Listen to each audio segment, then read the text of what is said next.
মুসলমানের আস্থা চলে যাবে। ওদিন মুসলমান গুলির ভয় করবে না, কামানের ভয় করবে না। মুসলমান সেদিন গুলির আগায় নিজের জান্নাতটা দেখতে পাবে। একটু জোরে বলা যাবে না সুবহানাল্লাহ? একটু জোরে বলা যাবে না সুবহানাল্লাহ? সেই যে মুসলমান গুলির আগায় জান্নাত দেখে, এ মুসলমানকে কখনো রোকা যাবে না গো? এ মুসলমানকে রোকা যাবে? ভয় দেখানো যাবে? ও আছো আজকে চুরি চামারি করে ভোটে জিততে পারো, আস্তে আস্তে যখন কলিজায় আঘাত দিতে শুরু করেছো, যখন এমনি করে আজমির শরীফে ভারতের হিন্দু সুলতানের মাজার ভাঙার চেষ্টা করছো, বড় আফসোস, বড় দুঃখ যে মন্দিরগুলোতে ঠাকুর আছে, অনেক মন্দিরে দেখা যায় পুজো হয় না, সেখানে এমন করে যত্ন দেওয়া হয় না।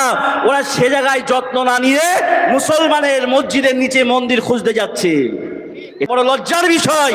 এখনো পর্যন্ত ভারতবাসী হাত তুলে বলতে পারবে যে কোনো প্রমাণ নাই মুসলমান কোন মন্দির ভেঙে মসজিদ বানিয়েছে, কিন্তু এখনকার প্রজন্ম বলতে পারবে আমরা চোখে দেখেছি, আমরা কানে রায় শুনলাম যে বাবরি মসজিদ ভেঙে ওখানে রাম মন্দির তৈরি করেছে।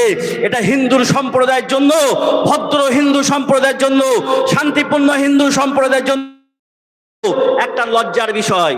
আমরা বলছি যদি কোথাও ভারতবর্ষের কোনো কোনায় একটা মন্দির ভেঙে মসজিদ করতে যাই, আমরা জবান দিচ্ছি, আমাদের ইমানি শক্তি এটা আছে যে আমরা সেখানে কোনো মুসলমান দূরের কথা, সেখানে কখনোর জন্য মন্দির ভেঙে মসজিদ করতে যাব না। সেখানে কোনো হিন্দু ভাইয়ের আসার দরকার নাই, আগে আমরা গিয়ে প্রতিবাদ করব। ঠিক বলছি না ভুল বলছি? ঠিক বলছি না ভুল বলছি? কেননা আমাদের ওরকম আজাবা জায়গায় নামাজ হবে নাকি গো? যে জায়গার মালিক নাই, যে জায়গা দখল করা, যে জায়গা চুরি করা, যে জায়গা কেড়ে নেবা, এমন জায়গায় নামাজ হবে? এমন জায়গায় নামাজ হয় না। ওরা আমাদের ধর্মের ব্যাপারে জানে না, এই জন্য মনে করে যেখানে সেখানে মনে হয় মসজিদ তৈরি করে রেখেছি। মসজিদ করার জন্য আগে জমিন দান করতে হবে, অকবে লিল্লাহ করতে হবে, তারপরে সেখানে নামাজ হবে, নতুবা নামাজ কবুল হবে না। তোমাদের প্রতিবাদ করতে হবে না।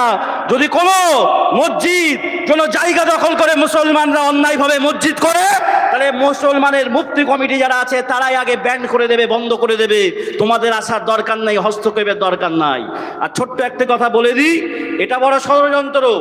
ওরা দেখছে জ্ঞানব্যাপী মসজিদে কিছু করতে গেলেই বাধাপ্রাপ্ত হচ্ছে, আলাদা আলাদাভাবে এক এক করে বাধাপ্রাপ্ত হচ্ছে। তাহলে একটা সূক্ষ্ম পরিকল্পনা খেলেছে, ওয়াকাফ সম্পত্তি যেটা আছে সেটা আমাদের হস্তক্ষেপ করতে হবে।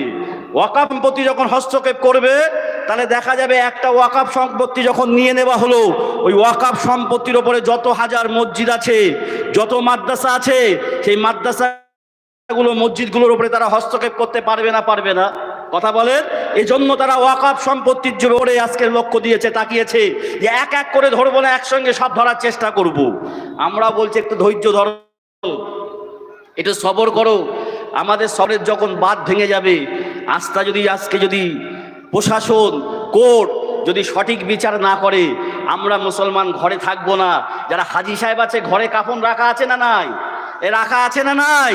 কেন মক্কায় গিয়েছে, হজ করেছে, যে এহরাম পড়েছে ওটা হলো কাফন। প্রত্যেকে ওখান থেকে জমজম পানিতে ধুয়ে ঘরে রেখে দিয়েছে। যে আরে যদি প্রয়োজন পড়ে, মারা যাবার পরের জন্য অপেক্ষা করছে, আলমারিতে গুছানো আছে, যদি প্রয়োজন পড়ে জিন্দাবস্থায় ওই কাফনটা সঙ্গে দিয়ে আমরা রাস্তায় নামতে রাজি আছি। এটা কেন্দ্র সরকার পর্যন্ত আওয়াজ পৌঁছে দিলাম। আর সাথে সাথে এটাও বলে দেব, রাজ্য সরকার তুমিও সাবধান হয়ে যাও।